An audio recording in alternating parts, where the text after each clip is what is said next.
Security, remove her from this boardroom right now. The words hit the 42nd floor like a crack through glass. Every conversation stopped. Every chair went still. At the far end of the polished walnut table, a black woman in a simple navy blazer remained seated, her hands folded calmly in front of her. Naomi Brooks did not flinch. She did not argue. She did not even look surprised. Around her, 12 members of the board exchanged knowing glances, as if the outcome had already been decided before she ever walked through the door. Richard Whitmore stood near the center of the room, shoulders squared, confidence pouring from every word. At 61 years old, he had spent decades in corporate America and believed he could identify power the moment it entered a room. Today, he thought he saw none. "You don't belong here," he said again, slower this time, making sure every person heard it. A few uncomfortable smiles appeared around the table. One board member looked down at his notes. Another leaned back and crossed her arms. No one challenged him. Outside the floor-to-ceiling windows, downtown Chicago stretched for miles beneath a gray morning sky. Inside, the air felt heavier with every passing second. Naomi lifted her eyes toward Richard. Her expression remained unreadable. That calm bothered him more than any protest could have. "This meeting is restricted to authorized board members," Richard continued. "Whoever let you in made a serious mistake." A murmur moved through the room. Someone near the far wall whispered that security should have been called sooner. Another quietly wondered how she had made it past reception. Naomi heard every word. She simply listened. The silence around her was not weakness. It was patience. Near the door stood Emily Carter, a 27-year-old executive coordinator, holding a tablet against her chest. Unlike everyone else, she wasn't watching Naomi with suspicion. She was watching with confusion. Something about the woman looked familiar. Very familiar.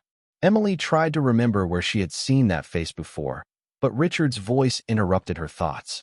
"I'm only going to ask one more time," he said. "Leave the room." Naomi slowly leaned back in her chair. The movement was small, but it shifted the energy of the entire boardroom. She looked around the table, meeting each pair of eyes one by one. Some looked irritated. Some looked amused. A few looked nervous.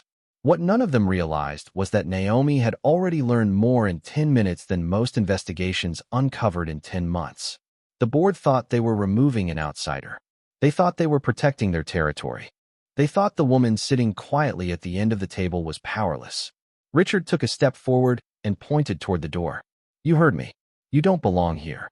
This time Naomi finally spoke. Her voice was calm enough to stop the room without rising above a conversation.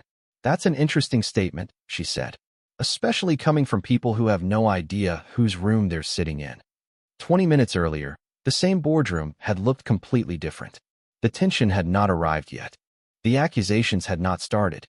The members of the board were still filtering into the room, carrying coffee cups, tablets, and carefully rehearsed opinions. The headquarters of Brooks Global Technologies occupied the top floors of a 70-story tower overlooking Lake Michigan. It was the kind of building designed to impress investors before a single word was spoken. At exactly 8:22 that morning, Naomi Brooks stepped through the front entrance alone. No assistant walked beside her. No security team announced her arrival. No luxury car waited at the curb. She wore a simple navy blazer, dark slacks, and comfortable shoes. To most people in the lobby, she looked like another professional arriving for a meeting. That was exactly the point. For 6 months, Naomi had been receiving reports that something inside her company was changing. Revenue remained strong. Publicly, everything appeared healthy. Yet complaints had quietly surfaced from employees, vendors, and regional managers. Promotions seemed to favor the same small circle. Decisions were being made behind closed doors. Several respected executives had resigned without explanation. Each report alone meant little. Together, they painted a troubling picture. Naomi had spent years building Brooks Global from a startup operating out of a rented office into one of the largest technology firms in America. She knew companies rarely collapsed because of competitors. They collapsed when integrity disappeared from inside the walls. So instead of announcing an investigation, she chose something different. She would walk in unnoticed and watch. The lobby receptionist smiled politely as Naomi entered.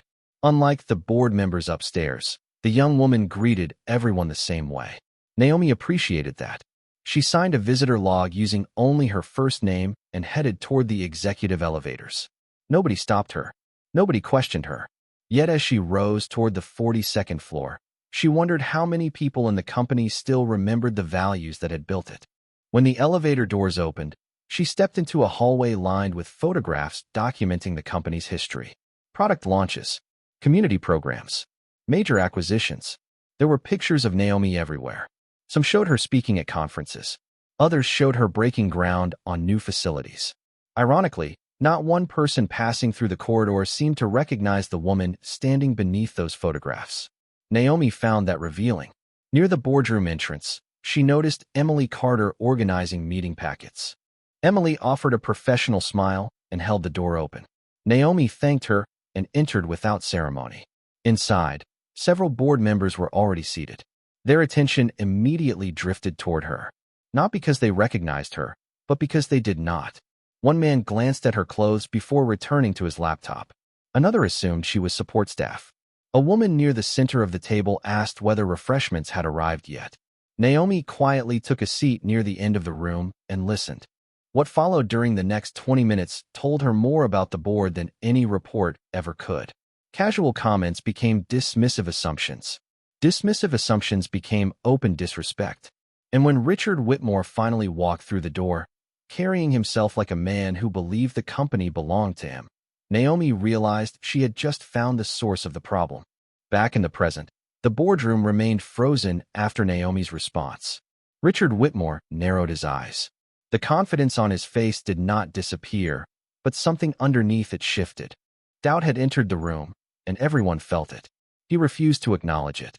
"Enough games," Richard said. "I do not know who you think you are, but this meeting concerns matters far above your level." Naomi remained seated. Outside the windows, clouds drifted across the Chicago skyline. Inside, the atmosphere felt charged, as if the room itself was waiting for something to happen. Several board members exchanged glances. A few were beginning to wonder whether Richard had acted too quickly. Others doubled down. They had followed his lead for months and saw no reason to stop now. Daniel Mercer, one of the senior directors, leaned forward. "Do you even have authorization to be here?" he asked. His tone carried the confidence of someone who expected an immediate answer. Naomi simply looked at him. "That depends," she replied. "Authorization from whom?" The question landed harder than expected. Daniel opened his mouth, but hesitated. Richard quickly stepped in before the silence could grow. "You are avoiding the question." "No," Naomi said calmly. "I am examining it." A few members shifted uncomfortably in their seats. Near the door, Emily Carter continued watching. The feeling that she recognized Naomi only grew stronger. She quietly opened her tablet and searched through archived executive files. A photograph appeared. Emily's eyes widened for a fraction of a second before she quickly looked up toward the woman at the end of the table. Meanwhile, Richard continued pressing forward. "Security should already be here." His voice carried across the room. "This company has procedures. We do not allow random people to walk into board meetings." The irony passed unnoticed by everyone except Naomi. Over the past 20 minutes, she had listened to discussions about employee culture, leadership standards, and ethical responsibility. The language had sounded impressive. The behavior she witnessed now told a different story. Karen Ellis, another board member, folded her hands. "Why are you here?" she asked. Unlike the others, her tone carried more curiosity than hostility. Naomi turned toward her. "That is the first useful question anyone has asked this morning." The room fell quiet again. Richard's jaw tightened. Every answer Naomi gave seemed to make him more irritated because she refused to play the role he had assigned her. She was not defensive. She was not intimidated. Most of all, she was not leaving. A notification suddenly appeared on Emily's tablet. She stared at the screen. Then she checked another file. Then another. The color drained from her face. Across the room, Naomi noticed. Their eyes met briefly. Emily looked away immediately, her heart racing. She now knew exactly who was sitting in that chair. Before she could speak, Richard slapped a folder onto the table. "I am done wasting time," he announced. "This board has important decisions to make. Decisions about the future of this company." Naomi slowly nodded. "You are right about one thing," she said. "This meeting is about the future of the company." Her voice remained steady. "That is exactly why I am here." Emily Carter felt her pulse quicken as she stared at the screen in her hands. The executive archive had confirmed what her instincts had been telling her for the last several minutes. The woman sitting quietly at the end of the boardroom table was not an outsider. She was not an uninvited guest. She was Naomi Brooks, founder, chief executive officer, chairwoman, the person whose vision had built the company from nothing. Emily looked up again, almost expecting the image on her screen to change. It did not. The same calm expression, the same steady eyes, the same face displayed throughout company reports, investor presentations, and annual shareholder meetings. Yet somehow an entire boardroom full of executives had failed to recognize her. Or perhaps they had become so confident in their own authority that they no longer expected accountability to walk through the door. Emily swallowed hard. She knew she had to say something. Before she could speak, Richard Whitmore continued his attack. "I am not interested in speeches," he said sharply. "I am interested in keeping this meeting productive." Several board members nodded. Others remained silent.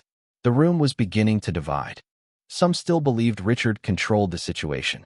Others were starting to sense that something was wrong. Naomi remained composed. She did not interrupt. She did not defend herself. She simply watched. It was the kind of patience that made people uncomfortable because it suggested she knew something they did not. Emily finally stepped forward. "Mr. Whitmore," she said carefully. Every head turned toward her. Richard looked irritated by the interruption. "What is it?" Emily tightened her grip on the tablet. "I think there may be a misunderstanding." The room grew still. Richard's expression darkened immediately. "There is no misunderstanding. Actually," Emily said, trying to remain professional, "I found some information that might be relevant." Richard's stare hardened. "Emily, this is a board meeting. Please return to your duties." The words sounded polite, but everyone could hear the warning underneath them. Emily hesitated. She was one of the youngest employees on the executive floor. Challenging a board chairman was not something people did if they wanted an easy career. Yet the longer she stood there, the more obvious the truth became. Nobody else was going to speak. Karen Ellis noticed the tension. "What information?" she asked. Emily opened her mouth to answer. Richard cut her off immediately. "Not now." The speed of his response drew attention across the table. Daniel Mercer frowned. "Why not?" Richard forced a smile that did not reach his eyes. "Because it is irrelevant." Emily looked from Richard to Naomi. Naomi gave no signal, no encouragement, no instruction.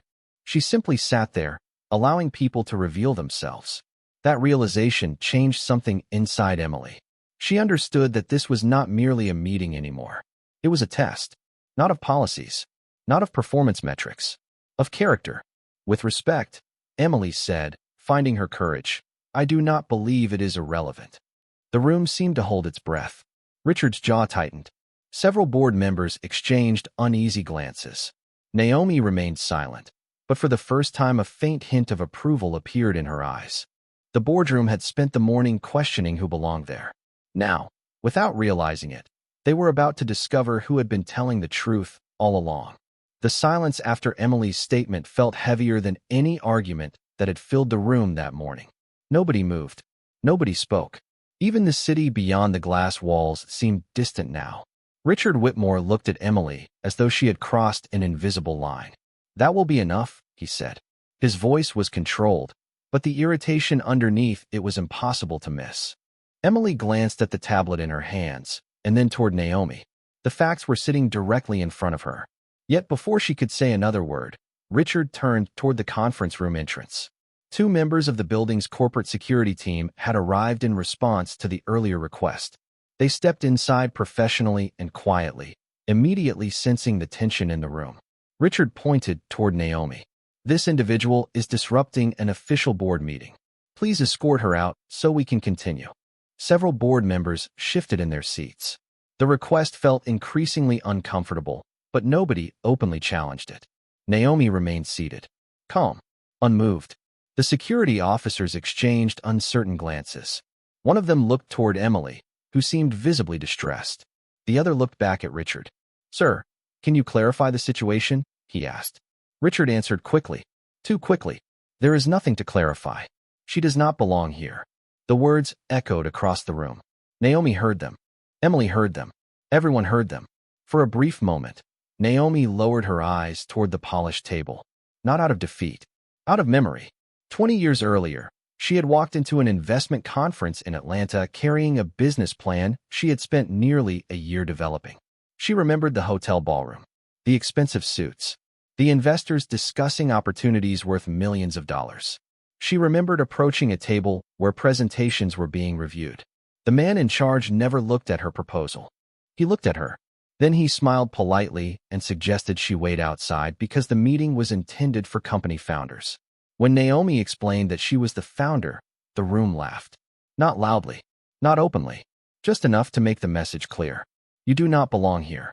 She remembered walking back to her car that evening with her business plan still tucked under her arm. She remembered the humiliation. She remembered promising herself that if she ever gained power, she would never use it the way they had. The memory faded as quickly as it appeared. Naomi looked up again. The boardroom returned. Richard was still standing. The security officers were still waiting. The difference was that Naomi was no longer 24 years old with a dream nobody respected. She was the woman who had turned that dream into a company worth billions. Emily finally spoke again. Please wait. Every head turned toward her. Her voice shook slightly, but she continued. Before anyone removes anyone, the board deserves to know something important. Richard stepped forward immediately. Emily, stop. His response came so fast that several directors exchanged worried glances. Karen Ellis narrowed her eyes. Why are you trying so hard to prevent her from speaking? She asked. For the first time that morning, Richard did not have an immediate answer. The room felt different now. The confidence he had relied upon was beginning to crack. Naomi noticed it. She also noticed something else. People were finally paying attention. The assumptions were fading. Questions were replacing certainty. And once questions began, the truth was never far behind. Richard Whitmore could feel control slipping through his fingers, and that realization made him more dangerous than angry. He looked around the room searching for support, but the faces that had nodded along with him all morning were no longer certain. Questions had entered the boardroom, and questions had a way of exposing things people preferred to keep hidden. This meeting is over, Richard declared. Security, please escort this woman out immediately. Neither security officer moved. The hesitation was subtle, but everyone noticed it. One officer glanced toward Emily. The other looked toward Naomi. Their training told them to follow procedure. Their instincts told them something was missing from the story. Emily took a steadying breath. Before anyone does anything, she said, I need everyone to see this. Richard's face tightened. Emily, put that tablet down. She did not. Instead, she turned the screen toward the board. Several members leaned forward. Karen Ellis was the first to recognize what she was seeing. Her eyes widened slightly. Daniel Mercer leaned closer. The room fell silent. Naomi remained perfectly still. She did not speak. She did not intervene. She simply watched the truth begin its work. Richard stepped toward Emily. That information is confidential. It is company information, Emily replied. Information every board member in this room has access to. Karen's eyes moved from the screen to Naomi and then back again. A realization was forming. Others were reaching the same conclusion. Richard saw it happening and knew he had only moments left before everything changed. Naomi calmly reached into her blazer and removed her phone. The movement was small, almost unnoticeable. She looked at the screen and typed a single message. Nothing dramatic. No speech. No warning. Just one sentence sent to a contact already waiting. Seconds later, phones around the boardroom began to vibrate. One after another. A quiet chorus of notifications filled the air. Board members looked down. New emails had arrived simultaneously. The sender displayed a familiar corporate address. Attached were internal audit summaries, governance reviews, and legal assessments that had never been presented to the full board. Karen opened the first document. Her expression changed immediately. Daniel opened another. Then another. Several directors exchanged alarmed glances. The information revealed months of questionable decisions, withheld reports, and procedural violations connected to a small group within the board. Richard recognized the documents instantly. They were files he thought had been buried. Those reports are incomplete, he said quickly. They lack context. But his confidence was fading. The room could hear it. Naomi placed her phone back on the table. Interesting, she said softly. A few minutes ago, everyone was eager to make decisions without context. No one responded. The words landed too close to the truth. More notifications appeared, this time from the company's outside legal counsel, then from the independent audit committee, then from shareholder representatives. The timing was too precise to be coincidence. Daniel looked up from his screen. How long has this investigation been running? Naomi met his gaze. Long enough to separate facts from excuses. The boardroom no longer felt like a place where Naomi was being questioned. It felt like a place where the board itself was being examined. Richard sensed the shift and knew it too. The trap he thought he had set for someone else had quietly closed around him instead. The boardroom had become so quiet that the faint hum of the building's ventilation system seemed louder than before. Nobody was looking at Richard anymore. Their attention had shifted. Every pair of eyes was now fixed on Naomi Brooks, the woman they had questioned, the woman they had dismissed, the woman they had tried to remove. Richard stood frozen beside the conference table, searching for a way to regain control of a situation that was no longer his to control. Naomi slowly rose from her chair. The movement was simple, but it changed the entire room. She stood with the calm confidence of someone who did not need to demand authority because she already possessed it. Daniel Mercer lowered his phone. Karen Ellis folded her hands. Even the security officers remained still near the doorway. Nobody interrupted. Nobody spoke. Naomi looked around the table, allowing the silence to settle. Then she began. For the past hour, I have listened carefully. Her voice was measured and steady. I listened while people made assumptions. I listened while people questioned my presence. I listened while people discussed leadership, ethics, and accountability. She paused. And I listened while I was repeatedly told that I did not belong here. The words landed heavily across the room. Several directors lowered their eyes. Emily Carter remained near the door, watching everything unfold. Naomi turned toward Richard. You were very confident about that conclusion. Richard opened his mouth, but no words came out. Naomi continued. You spent an hour trying to remove me from a boardroom that exists because of my work. You questioned my authority inside a company that began with my signature on the first incorporation papers. You told me I did not belong in a room that I helped build before most of the people sitting here ever joined this organization. Nobody moved. The truth was finally standing in the center of the room. Naomi's gaze swept across the board. My name is Naomi Brooks. Several directors closed their eyes briefly as the full weight of the moment settled over them. Others simply stared. Founder of Brooks Global Technologies. Chief Executive Officer. Chairwoman. Majority shareholder. The room seemed to stop breathing. Karen leaned back slowly in her chair. Daniel looked down at the reports on his screen and then back at Naomi as if seeing her for the first time. One director quietly whispered a single word. Impossible. Naomi heard it. No, she replied calmly. Very possible. In fact, it happened right in front of you. Richard's face had lost its certainty. The confidence that had carried him through the morning was gone. For the first time, he looked uncertain. Naomi stepped closer to the center of the table. The problem is not that you failed to recognize me. Her voice sharpened slightly. The problem is how quickly some of you were willing to disrespect someone you believed had no power. Nobody challenged her. Nobody could. Every person in that room had witnessed it happen. Naomi folded her hands. Character is revealed when people believe there will be no consequences. She looked directly at Richard. Today revealed more about this board than any audit report ever could. The silence that followed was complete. The balance of power had shifted, and everyone in the room knew there was no going back. The silence lasted only a few seconds before the consequences began arriving. Phones vibrated again across the table. New messages appeared. Then another wave. Then another.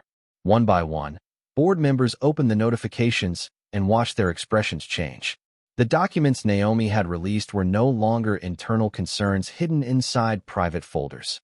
They were now active matters under formal review. Richard Whitmore grabbed his phone and scanned the screen. The color slowly drained from his face. A special governance session had already been initiated. Independent counsel had acknowledged receipt of the audit findings. Shareholder representatives were requesting immediate action.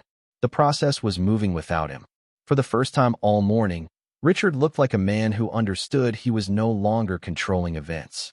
Daniel Mercer turned another page of the report. These recommendations were submitted months ago, he said quietly. Why were they never presented? No one answered.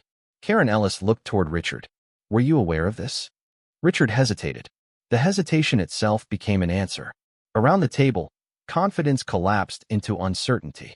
Directors who had supported him moments earlier now avoided eye contact. Others began reviewing the timelines attached to the investigation. Every page seemed to raise new questions. Naomi remained standing, calm, focused. She did not celebrate. She did not gloat. She simply watched accountability arrive. A notification appeared on the large screen at the front of the room. The company's corporate secretary had formally entered an emergency governance resolution into the record. Another notification followed from outside counsel. Then another from major shareholders supporting immediate review of board leadership. The room felt different now. Earlier, people had spoken with certainty. Now they spoke carefully. Every word carried consequences. Richard finally broke the silence. This is an overreaction. His voice sounded weaker than before. We should postpone this meeting and discuss these matters privately. Naomi looked directly at him. Interesting.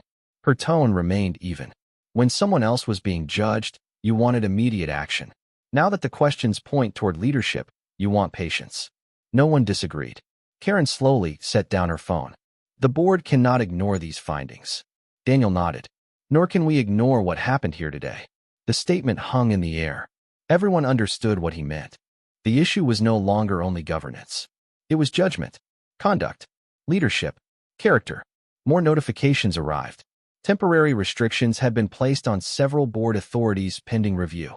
Committee leadership assignments were being reassessed. Access to certain decision-making channels would remain suspended until independent evaluations were completed. Nothing dramatic happened. No raised voices. No confrontation. Just systems working exactly as they were designed to work when the facts finally reached the right people. Richard stared at his screen in disbelief. The authority he had treated as permanent was disappearing through official processes he could no longer stop. Across the room, Emily Carter watched quietly. She had spent most of the morning feeling like the least powerful person present. Yet she had been the first person willing to speak when it mattered.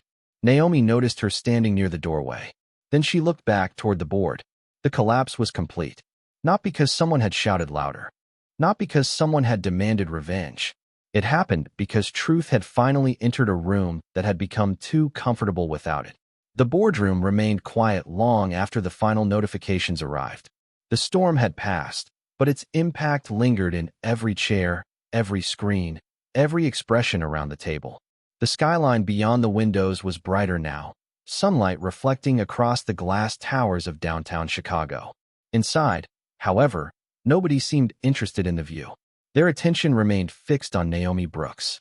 She stood at the center of the room, not as a victor enjoying a triumph, but as a leader confronting a hard truth. For years, she had built a company around principles that appeared in employee handbooks, annual reports, and leadership speeches. Respect, integrity, accountability. Yet this morning had revealed how easily those values could be forgotten when people believed nobody was watching. Karen Ellis slowly rose from her seat. I owe you an apology, she said. Her voice carried through the room. I should have spoken sooner. Naomi nodded once. The important thing is that you spoke. Daniel Mercer followed. What happened today should never have happened. Several others quietly agreed.